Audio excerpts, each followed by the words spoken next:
Miles de gente estava para fora da Plaza San Pedro para uma vista de Papa Francisco, mientras que estava trasladando sua curpa para a Basilica di San Pedro de uma procesión de rançom mainta.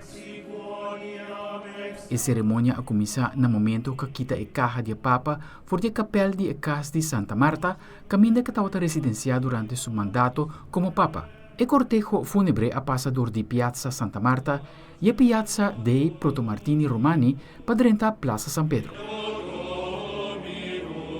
Estava a escutar a bell no momento que o cortejo fúnebre adrente a Basilica di San Pedro.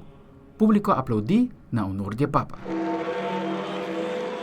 Apone a caja de morto ribe altar, alesse palavra litúrgico, mientras que o invitado não por despedir de pontífice.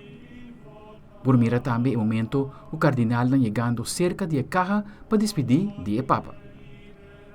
Depois de a cerimônia, público em geral por começar a padem para ver o último ayo na Papa Francisco. Aldric Werleman, Telenotícia.